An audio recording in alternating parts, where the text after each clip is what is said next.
You said you'd come and share all my sorrows, and you said you'd be there for all my tomorrows.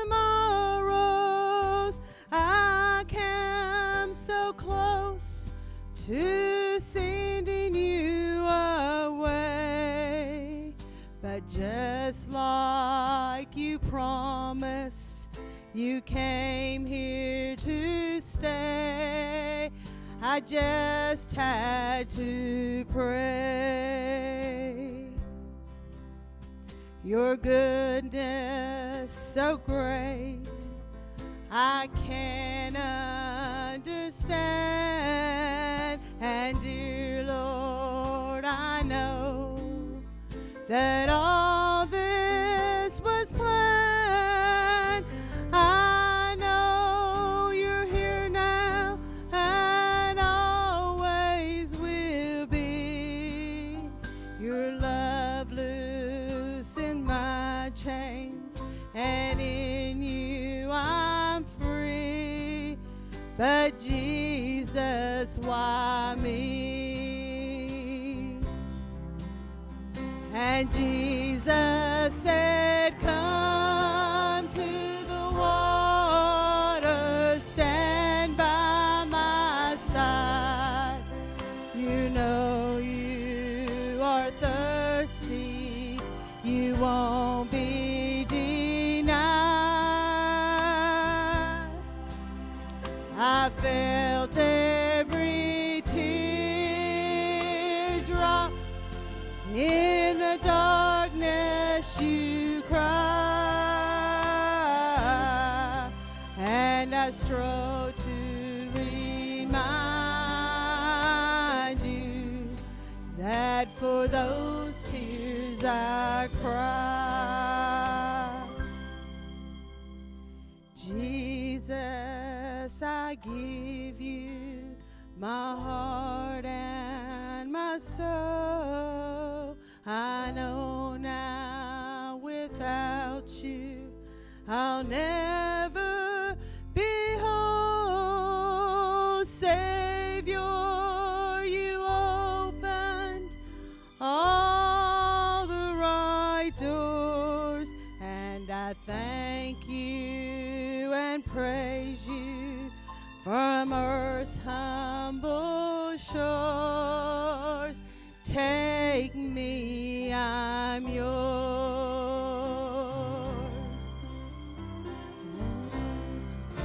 Said, come to the water, stand by my side. I know you are thirsty, you won't be denied. I felt every teardrop in the darkness you cry, and I strove to remind you that for those tears I cried.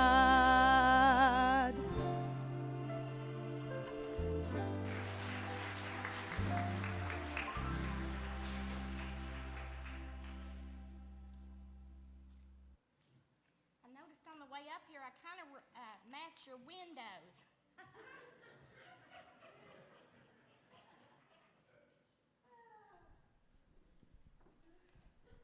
No wonder my daughter said that I should preach in this dress. Oh.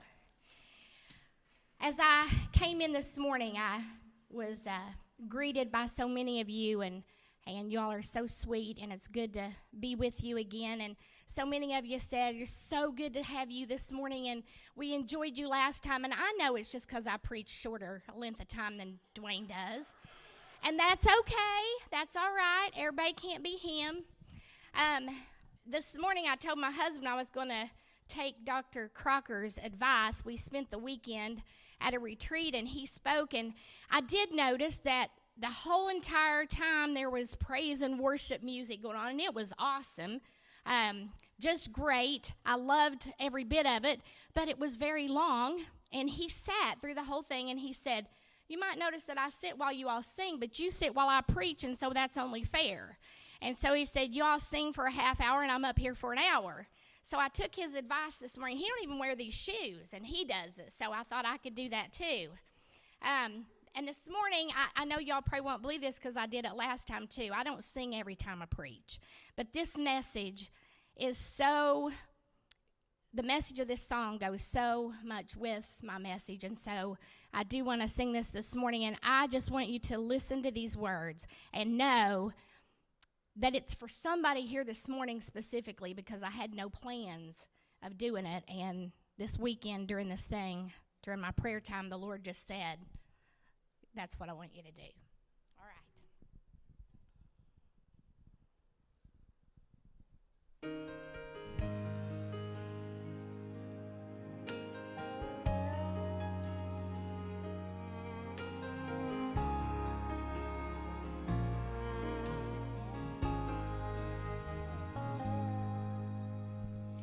Tossing and turning, sleep just won't come.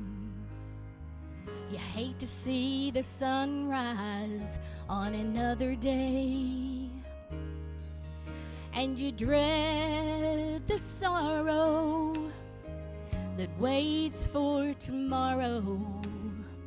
You're out of hope, but thank God for grace. When there's no hope, there is grace. When you feel too weak to stand, let the blood take your place. There's no trial He can't erase. When there's no hope, thank God for grace. When there's no hope, thank God for grace.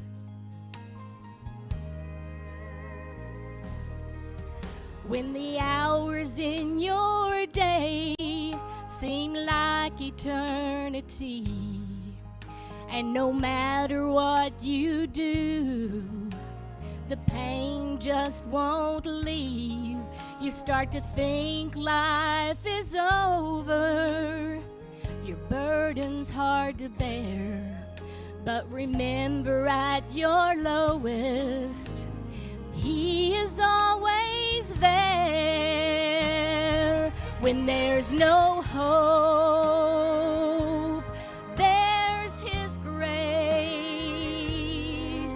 When you feel too weak to stand, let the blood take your place. There's no trial He can't erase. When there's no hope, thank God for grace. When there's no hope, thank God for grace. So no matter what you're going through, the blood will prevail. And just past all your sorrows, remember He's still there. When there's no hope, there's still grace. When you feel too weak to stand, just let His blood take your place. There's no trial He can't erase. When there's no hope, thank God for grace. When there's no hope, thank God for grace.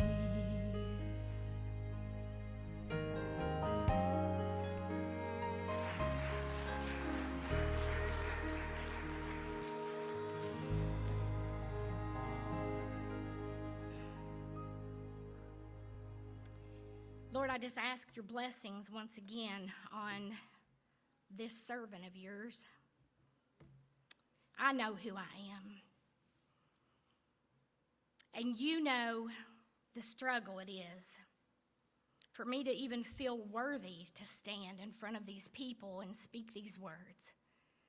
But I also know that you can remove me and place yourself in their hearts and minds as they hear these words. And Lord, I ask that that is exactly what you would do. Bless your words that come from my lips. In Jesus' name, amen. Not only do I usually preach short sermons, but this morning the text for the message is very short, very straight and to the point. There's other verses I will refer to, but the main point this morning comes from Matthew chapter 11. After I do this, you're going to say it took all that time to find it, and that's all there is. Matthew chapter 11, verse 6. Blessed is the man who does not fall away on account of me. This is part of a message that Jesus sent to John the Baptist while he was in prison. You all know that story very well. I don't have to read the whole book. John had heard about what Jesus was doing, and he sent his disciples to ask Jesus if he was truly the Messiah, or should they look for someone else? That ever struck you kind of weird? I have read that so many times, and you read it like in the whole story and you just keep on going. But I stopped one day to really think about, do you realize that John baptized Jesus? He knew that he was the Messiah. So what is really going on here? Why did John say these things? Why did he send his disciples? I mean, he can't go, he's in prison. Why did he send his disciples to say those very words? Well, some say that John was sending his disciples to Jesus and asking that because he knew he was in big trouble. Indication, I'm in prison. And that they were going to need to have somebody else to follow. He loved his disciples, and his disciples loved him, and they wouldn't leave him, even while he was in prison. Some commentators think that maybe John knew that they were having some trouble believing in Jesus and thought that the testimony from Jesus himself would help their unbelief. I've talked to many ministers who first go into a church after a pastor has left or passed away or whatever the situation, and they're new. And the people struggle to attach. They struggle to have the faith and trust in the new person that they had in the one before. Might be happening to you this morning. John was trying to increase their faith, some say. Others say that in our times of distress, we are caused to doubt, and that John needed a confirmation for himself that Jesus truly was the Messiah, that suffering for Christ, which is what John was doing, was just becoming too hard for John. Now, I'm telling you a lot of opinions, and I don't agree with that one. I'll just tell you right now. After Jesus, not that that can't happen to us, but I think God was up to something else. After Jesus directing the disciples of John to believe in what they saw and heard, he does tell them, blessed is the one, blessed is the man or the woman or the little child or whoever that does not fall away because of me. You could think that Jesus is telling John, don't give up. You could think that Jesus is telling John's disciples, don't be offended toward me because I'm greater than John. John told him that, so they knew that. Or because he was not helping John, but instead to believe in what they had seen. You ever see that happen? Somebody goes through a situation and you just get so angry with God because why are you not helping my friend, my loved one? You think maybe that's what John was thinking? There's a lot to think about there in that one little thing. And there's a lot of opinions. And here's mine. You don't have to go with it either, but I'm going to tell you.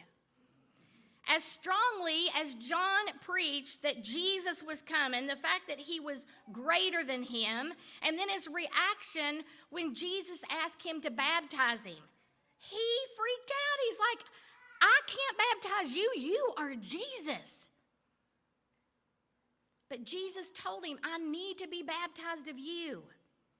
I believe that he loved his disciples so much that they wanted him to believe in Jesus. Did you ever have to leave a position? Maybe you're a teacher or you're working in a job and it's a job that you really enjoy and love. Maybe you retired. Maybe you had to move on. And the people that you worked with didn't want to see you go. Maybe it was a church that you had to leave. Maybe it was even leaving your child with somebody. And what do? We kind of encourage them, hey, it's going to be okay. You're going to love this person who's replacing me, whoever that might be, an aunt for the weekend or whatever, the person that's replacing you at the job. And you try to encourage them. It's going to be all right. This is good. You're going to love them, follow them, believe them. John was a minister. And it's a minister's job to direct their followers, their listeners, to Jesus. And I believe that's exactly what John was doing. I mean, he was gutsy enough and brave enough and goofy enough to run around the desert eating locusts and wild honey. I don't think prison rocked his world any. Whatever the reason for Jesus saying it, it is an encouragement to me not to be given up or offended in times of trouble. Our times of trouble most likely won't be that we're put in prison and then beheaded. So I would think that whatever we're going through would seem small in comparison. If you're going through something bad and you're wondering why Jesus hasn't fixed you yet, because Jesus fixes everybody if you ask, right? Wrong. I don't care what preacher told you that. Jesus don't fix everything we ask him to. Jesus could have delivered John from the hands of those that imprisoned him, or kept him from being at least beheaded, but he didn't. And this is not the best news you ever heard from a pulpit, but I am just childlike enough to listen to the Lord and do what he says. And he said for me to tell you this morning, he is not going to deliver all of your problems either. The Lord is wise, and he knows what he's doing, and he knows what's best for us. Now, there are times in my life, let me say this before I get too much farther into this. Please do not listen to me and look at me this morning. In fact, if you don't want to look at me at all, that would make me very happy, because I don't like to be looked at, even though this is what the Lord's given me to do. But don't look at me and listen to me and hear what I'm saying this morning and think she has mastered that. She has got that down to an art, and she always does it just like she's saying. Because let me tell you something, I don't preach a single message the Lord don't make me listen to first. And there's been times in my life that I didn't think that he knew exactly what he was doing, because he didn't do what I asked him to the way I asked him to, and I just knew I must have a better plan than he did. Don't look at me like that. You do it too. Every one of us have been in a place where we thought, Lord, did you miss it? And if he knows what's best for me, then he don't know me, because this is not best. Are you there?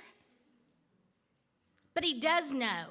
He's not only so amazingly sovereign and knows what he's doing, but he's fair and he's loving. No, it ain't. This is not fair. This thing is not fair. That's what we think. That's how we feel sometimes. He's sovereign in all of his dealings with us. Jesus knew that John was in prison, and he knows about the prisons that you're in right now. The prison of sickness and pain, loss of a loved one, disappointments, sorrows, financial struggle, heartache, everything that you can imagine. He knows every bit of it. He don't deliver us because he's working out a plan for us that we can't see. Romans 8:28 is proof of that when he tells us that we hate this when we're going through something rough, but it's the truth, folks, that he works all things for good for those who love him and are called according to his purpose, not ours. That's where we get in trouble. I'm living proof of that. You may be thinking, well, she just don't know what I'm going through. And indeed, I don't. I won't even pretend to say I understand all the things that happens in this world. But I know what it's like when Tim had shoulder surgery in a sling, couldn't dress himself, couldn't drive. Our youngest daughter was attacked by a dog, our very own, had an aneurysm ruptured in its head, attacked her and shredded her face. I had a massive heart attack that completely paralyzed me on the left side. I mentioned that, I think, last time I was here. And our oldest daughter was 7.5 months pregnant with twins. All happened within a couple of weeks. Well, that pregnancy didn't happen in a couple of weeks. Not in 7.5 months, but you see what I'm saying. All of this happened within a couple of weeks of each other, and they put her off work on bed rest, all at the same time. Now, that's not what you're going through, and yours may be worse. It may be more difficult. I'm just trying to say, I get it. There are rough times. We all need grace to get through it. And I can stand here this morning and say, I run around saying this because I like to live this way. I'm just going to get this over with. My favorite saying is, God loves you, but I'm his favorite. And I want you to write that in your little book, and I want you to run around saying that too. Because you know what? If we live like, and we take our troubles and our struggles like, I'm his favorite, then that means that we can have a peace of knowing he's there, and this is hard, but I'm his favorite, so it's going to be okay. And it's okay for you to say that. But I'm telling you, I'm his favorite. God gave me a promise, and he gave me a peace that went with that promise. You say, well, I don't have a promise, and that's the difference. That's why I don't have peace. Well, that promise didn't just come because all those things happened to me. I sought him hard. He gave me the grace to endure the pain of therapy and shock treatments. And we say, well, you was paralyzed. How'd that hurt? Well, guess what? They work the other side when one don't work, to try to make your brain remember that it's there. You ask my friend here, when suddenly your life is changed in an instant, and one side of you has to do the work of both of you, it's rough. The pain of seeing Tim, after his arm was healed, work 2 jobs, and then come home and take care of me and take me wherever I may need to go, grocery shopping or whatever might need to be taken care of. The pain of watching Hannah, our youngest daughter, she was 12 years old, have to take care of the house and me in many ways, and many, many, many days, thank God, people brought food. And she would take care of getting it baked or warmed up or whatever and serving us and cleaning up the messes. Then after those babies come, the pain of watching everybody else playing with my babies. I could hardly hold them. The pain of not being able to help my oldest daughter, Tasha, in her difficult times.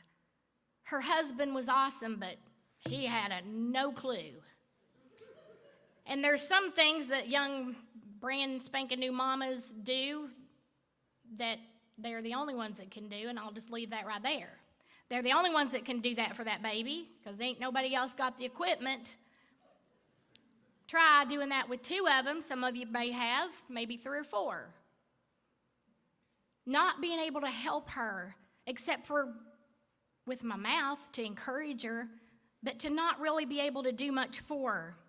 No, I may not know what you're going through, but I think I have earned my right to stand before you and say that you can suffer gracefully and unoffended. You can go through all kinds of things and realize God did not do this to me, and I'll get to that too. But you don't have to blame him. Psalm 62:6 says, God alone is my rock and my salvation. He is my fortress, and I will not be shaken. You know what? That's not just pretty words, y'all. You read that. If that's the only one, if that's the one that stirs your heart this morning, I'll tell you again, Psalm 62:6. If that's the one you need, you read that every day, all kinds of times, and remind yourself that God alone is your rock. You may have good doctors. You may have an awesome husband that's there for you and helps you. You may have great family. You may have a great support system. But in that time when the devil attacks your mind and says, God don't love you and you ain't worth nothing and this happened because you did this or that and this is all your fault, God alone is your rock and ain't nobody else can fix you. Ain't no doctor could fix me. They tried real hard. They used all of their fancy technology. But God alone was my rock and my salvation. He's going to save me through all of this, not save my soul. I was done there. He will bring me through this. He will be my fortress. I will not be shaken. Don't let the devil rattle your cage. And let me just say this, don't let no church folks rattle your cage. Let me tell you, when I came in on a walker for the first time out of my wheelchair, I mean, they cheered like I'd done something. And I even had a man say to me, well, look at you. God has been so good. Ain't you glad you're there? I said, this ain't there. I didn't walk with a walker before. God said, and I told him, I gave him my promise. I stood on it. God said I would be 100%. Now, that's a long story, and if you want to know all of it, you'll have to catch me sometime because I can't tell it all, or I'd preach as long as Dwayne does. But the Lord gave me a promise, and it wasn't because I really am his favorite, even though I love to live that way. You get it, what I'm saying? If I believe, oh, me and God are so close and I'm his favorite, ain't nothing going to shake me. And I stood on that promise that he said to me, you will be 100%. I worked my tail off to get there. Can I say that? Oops. I worked hard. I did my therapy. I never missed it. I shocked my leg till it raised up off the couch and fell back down. I did all the things I want. You know what? We got to do our part. I did my part. But he said 100%. And walking around that walker wasn't 100%. And that man said to me, does God have to make it like it was? I said he don't have to, but he said it will, and that's good enough for me. He said he would. God may not give you that promise, but don't be discouraged. There's other things he hasn't given me that promise. But you can do it, and you cling to the things that encourage you and what are most important in that difficult time of your life. I had physical problems, but watching others suffer because of my situation was even harder. Now, I didn't smile through it all. My husband would tell you I was an angel. He wasn't there all the time. He was working 2 jobs, remember? I didn't sit around with understanding and peace, just rejoicing loudly because of my trial. But I did hear from God because I sought him and I chased after him hard to find peace.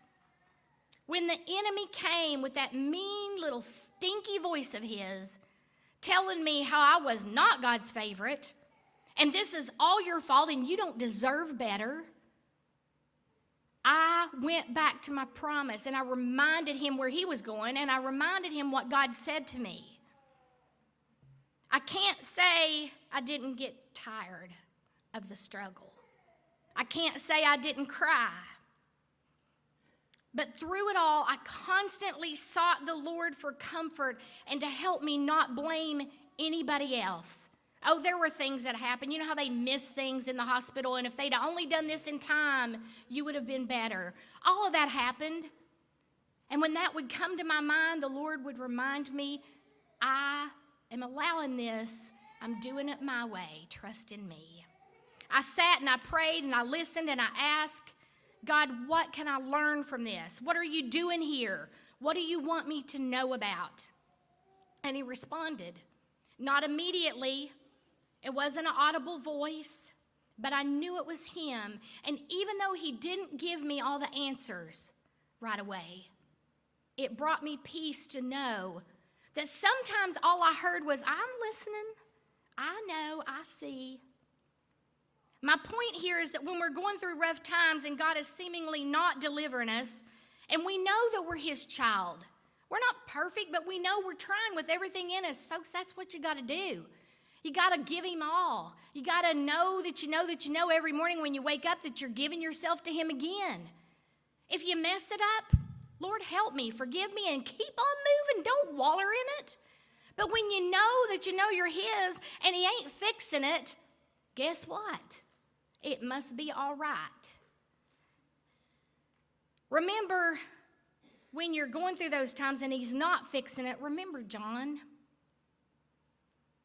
and Paul and Silas and Job and Shadrach and Meshach and Abednego and all the things that they went through and all the hardships beyond anything most of us will ever even understand, let alone go through. And yet, they were not offended by the sufferings that God allowed. Am I better than them even though I'm God's favorite? Well, I must not be, because he's let me go through a few things. And God's grace was sufficient for them because they trusted in him in their darkest hour. You know what? If you read on past all of those situations, well, not John because he was gone, but a lot of those people that went through rough times and the Lord brought them through and delivered them, they might have stumbled and messed up again. They might have had something else happen to them. Guess what? News break. Every last one of them that God brought through horrible troubles in the Bible, the stories we read about, guess what? Where are they? Dead. So something else rough must have come along, right? God don't always fix it. And he sure don't always do it the way we want him to. Exactly what I'm talking about this morning is what God did and told the Apostle Paul. When he asked him 3 times to be delivered from his infirmity.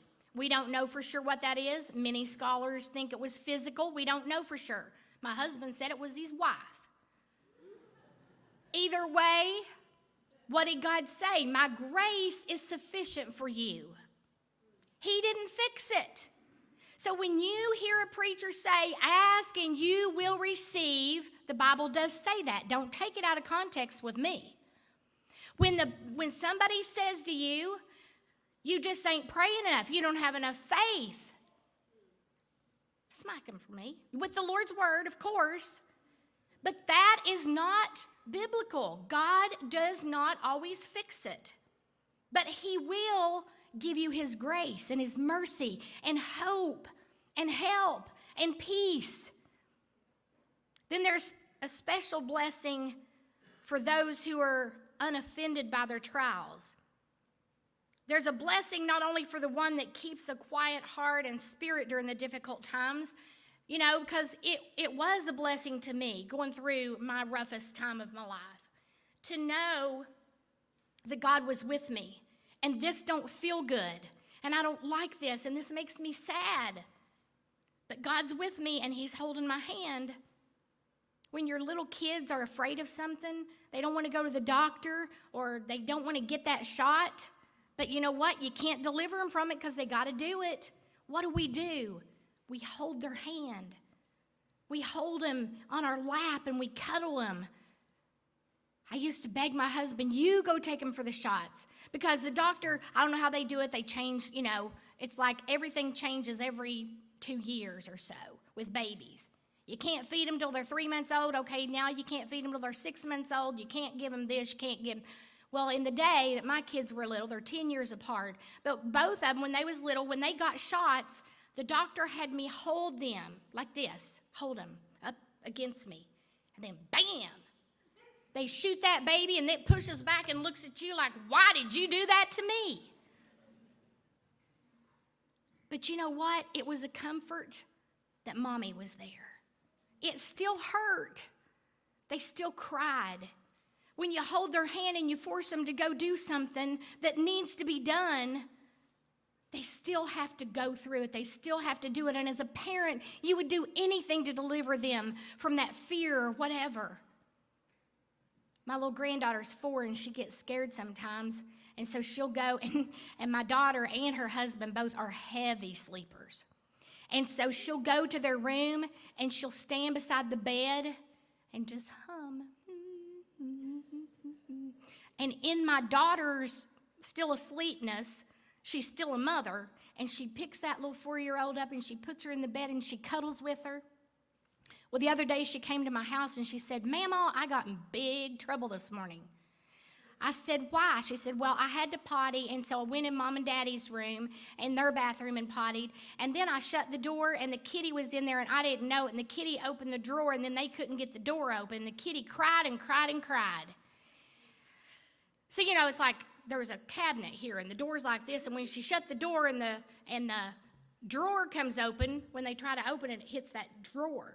And the kitties love to do that to my daughter. And she said, and then the other thing was that I ain't supposed to get in bed with Mom and Daddy.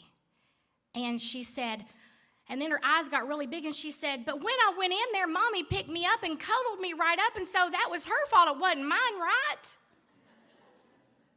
And so I told my daughter about this little conversation, and she just laughed her head off. She said, it's the truth. She does it to me all the time.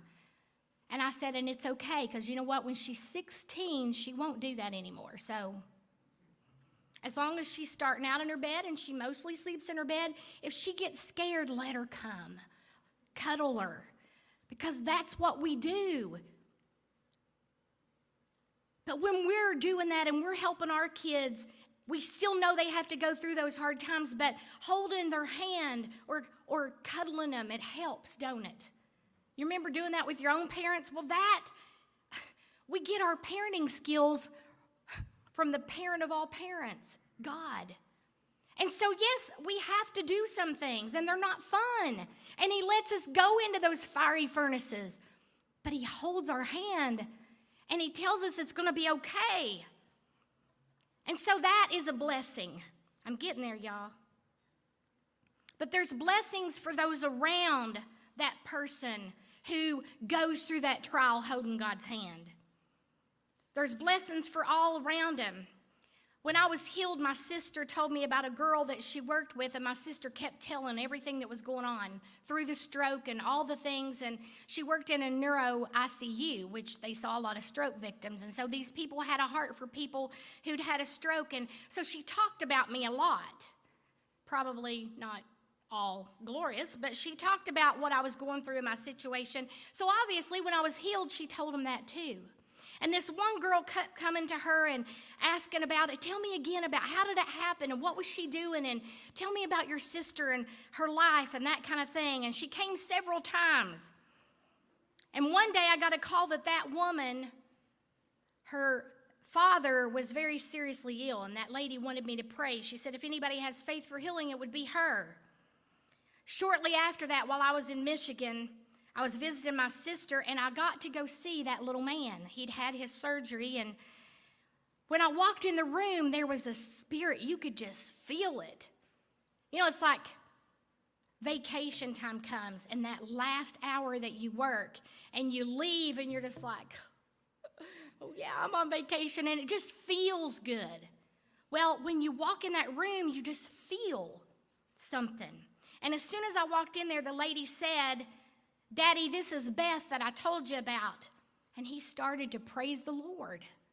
Now, I went there to sing to him and pray with him and be a blessing, like we think we can do. He kept saying there's no place like being in the hands of Jesus, is there? He must have said that 20 times while we were there. And although visibly in pain, he had no complaints and he placed no blame. Now, let me tell you, sometimes, like I said, there was things that went wrong in my situation. I could have blamed somebody that I wasn't better. In this man's case, the surgeon had made a mistake so severe the man could never swallow again. He could not swallow. So he had to be fed with a feeding tube. Now, he was not sick enough to die. He had to live that way for quite some time.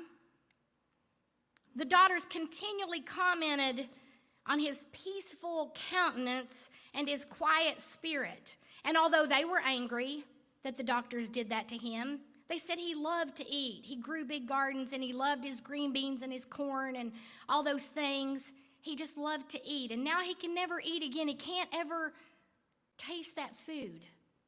Yet he never complained, and he constantly told him, God knows what he's doing. It's okay. We can take note of those around us. Job said in chapter 22, verse 21, submit to God and be at peace with him. And in this way, prosperity will come to you. That don't mean you're going to get rich, folks, just because you submitted. To me, prosperity is the peace of knowing he's with me in his presence. You cannot alone, for one thing, have a quiet, submitting spirit without the help of God. Because you know what? In our humanness, we're me first, right? Me, why me, all those things. And so we can't have that quiet, sweet, submitting spirit without the help of God. If you don't trust his spirit, you cannot have that peace. Isaiah talks of God keeping perfect peace with those who trust him. I don't know about you, but I'd rather have peace than riches or fame any old day.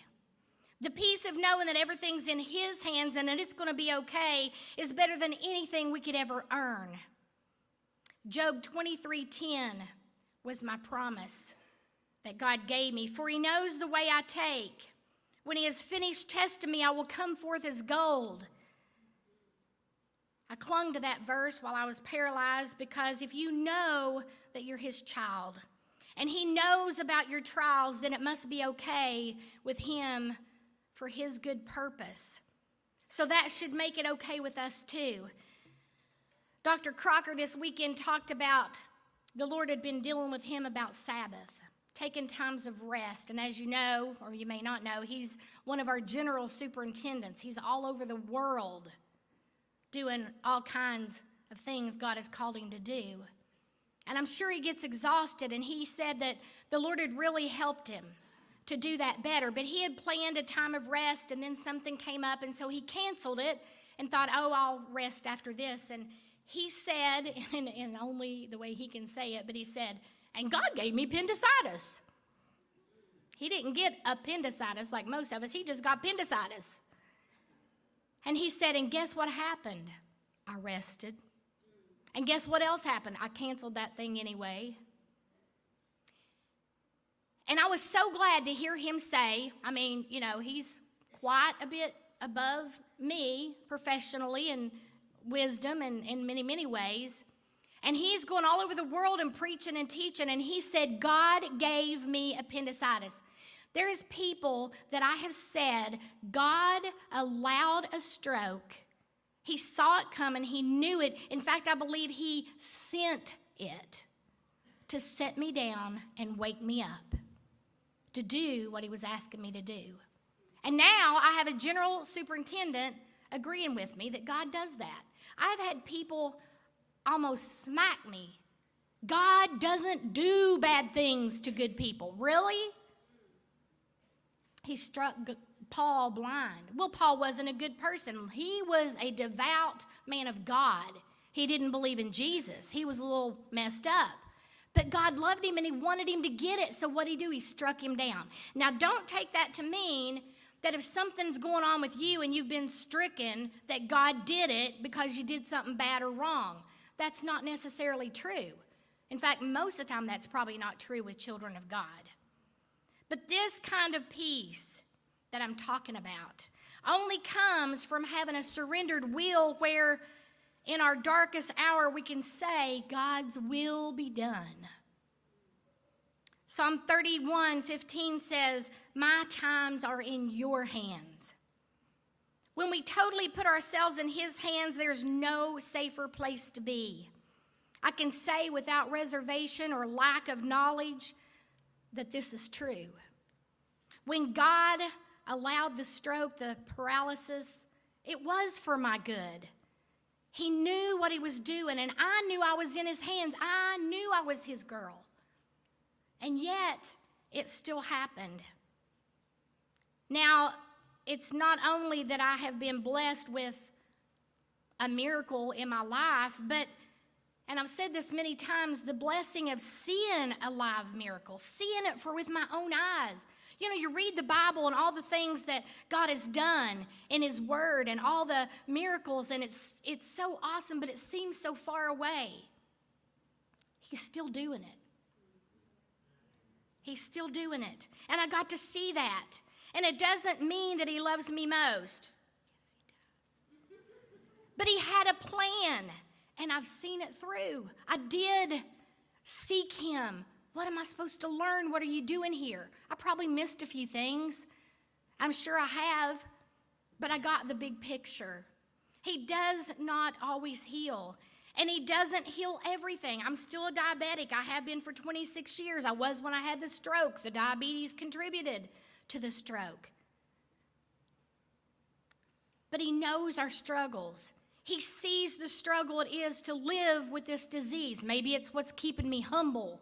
If he fixed everything, I would definitely be out here telling you I'm God's favorite. Because he is. I have no idea why he did this for me, except that he knew I'd tell it. But I love him, and I trust that it's going to be okay. I have no idea why he allows things to still happen in our lives and things to still come our way. I was stricken with something that didn't feel very good.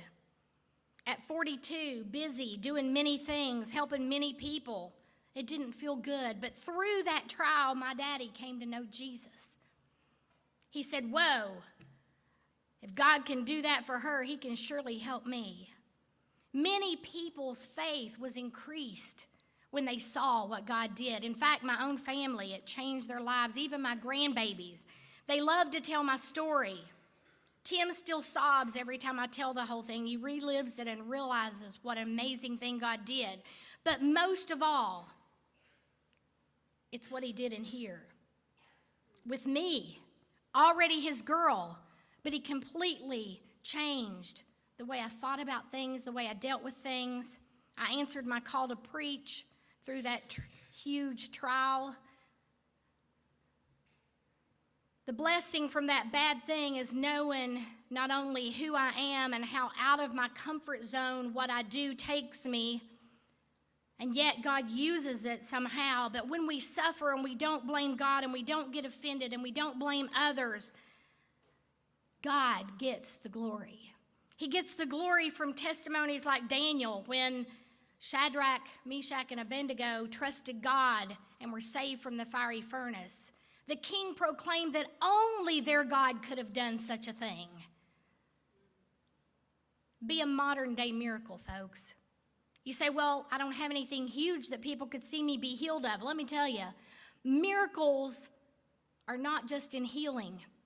When you are struggling and yet you go continue with your walk with the Lord and you still give him praise and you still love him and you still glorify him,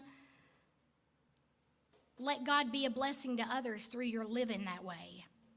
I've heard it said that you can't offend a dead man. If you beat a dead dog, he ain't going to yelp. This might be a good test for us. Because if we're dead in sin, we're dead in Christ, we will not be offended. We will not blame others when troubles come our way.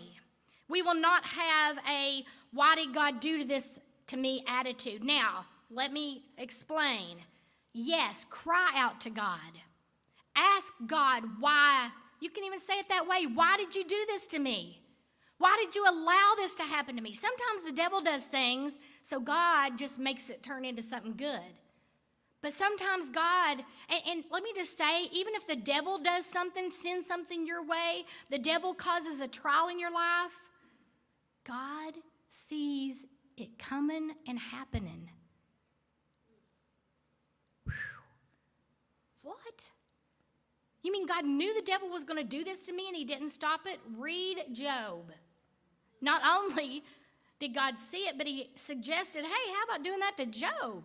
Have you noticed him? Live in a way, and pray he don't, that God could point you out and say, go ahead and go after him, just see what you can do with that one. Live that way and ask him not to do it. Cry out to God. Ask why have you allowed this? And then move on, and don't say it to anybody else. Just say it to God. Yes, God allows things to come our way, but somehow they are for our good if we're living for him. We can rest in the fact that we're being held even when it would seem that it's our darkest hour. Many places in God's word, God's people suffer. They have trials. They don't get what they want, but God gave them grace to get through it, and they are not his favorite. We are. But God is with us. No matter what you're going through, he has that same grace to get you through. I want to encourage you with one of my most favorite verses in all the Bible, Romans 8:18, and take this deeply into your soul. I consider that our present sufferings, whatever you're going through, whatever's going to come this week, next month, next year, are not worth comparing with the glory that will be revealed in us. Folks, this life, if you live to be 120, is short. It goes by so fast. Heaven is for eternity. What we suffer here, as bad as it can be,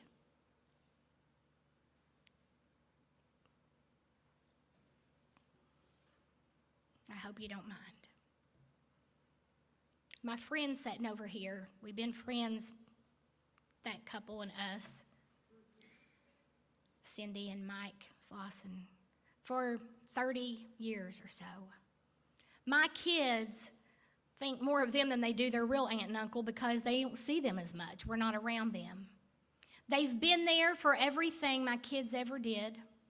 They've been there for everything I've ever been through. And let me tell you, I have had many surgeries and many catastrophes. They've always been there.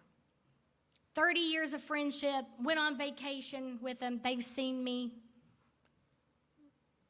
in the mornings.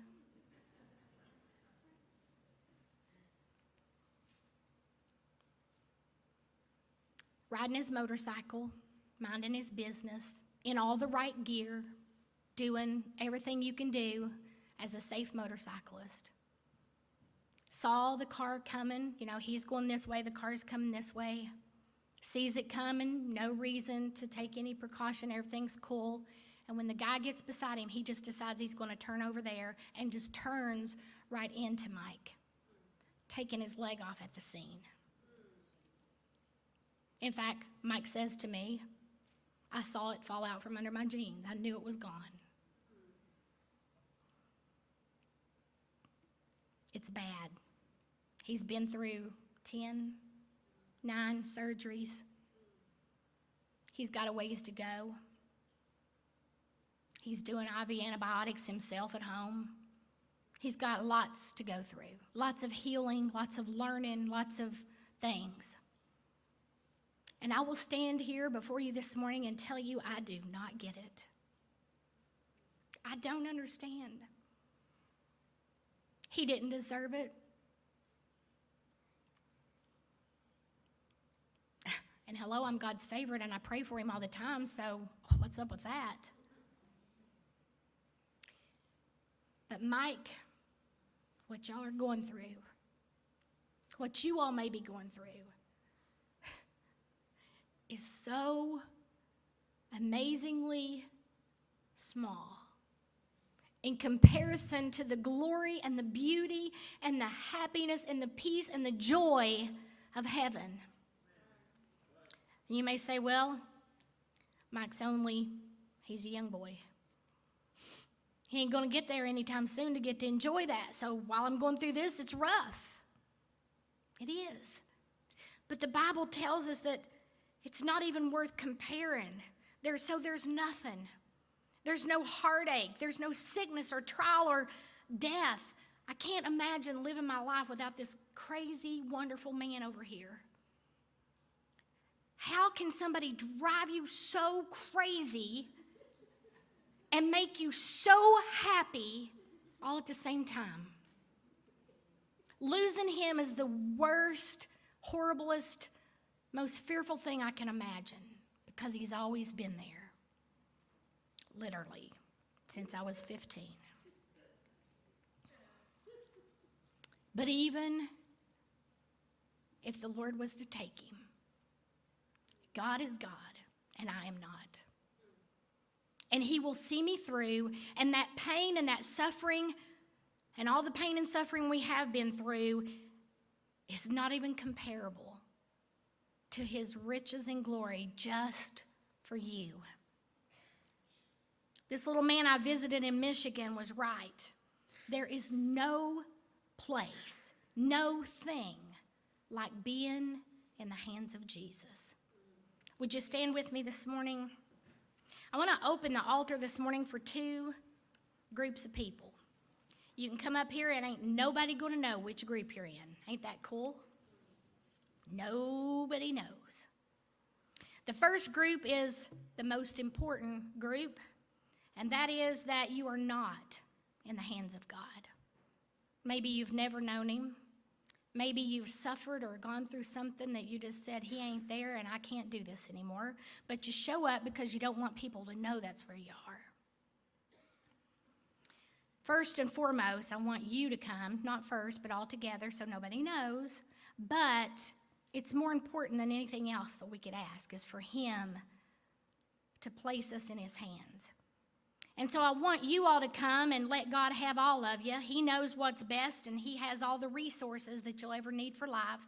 So who better than him to be your best friend? And second, if you're going through something, an illness, a trial, a heartache, mental exhaustion, financial struggle, family problems, marriage problems, and you need comfort so that you don't be offended because you're mad. The truth is you just don't get it and it ain't fair. I want you to come so that you can cry out for that peace. I want you to seek God so hard and bug him so much that he finally gives you that peace. If you need understanding and peace, then come and let God give you that peace. There might be somebody who's suffering and would like to be prayed for this morning. But let me remind you, first of all, he seldom does it instantly. Because if I laid my hands on you and I prayed and I asked God to heal you, and he did instantly, I know better than any of you who I am, and I didn't do it. But the devil would put it in some people's heads. Oh, I've had people say to me, can I touch you? Because they think I'm God's favorite too, just because he healed me. I don't care for you to touch me. I'm a hugger. But don't touch me and try to rub off my blessing, because I got mine, you get your own. God will not share his glory. And if I pray for you this morning and you're healed, he gets the glory. Remember that. And he doesn't often do it instantly. But if he don't do it instantly, you keep on asking and you keep on believing and you keep on trusting until he either says, my grace is sufficient for you, or he heals you. Let him do what he sees best in your life. Often healing does come, but when it don't, let him be God. He still has a plan for you, and it's a good one. Would you come this morning if you have a need? Like I said, if you're not in his hands, maybe you're his, but you're just struggling with, Lord, what are you doing? And even if you're too afraid to step forward, God knows what you're going through. He knows your heart. But is there anybody this morning that would like to come and pray? Would you bow your heads? In a crowd this size, I know there's not one but many. And I know that God is here. And I know that He loves you more than you can imagine. And He wants you to feel it and know it. He wants you to think you're His favorite. He wants to fix you, not it, not whatever's going on. He wants to fix you. He can and He will.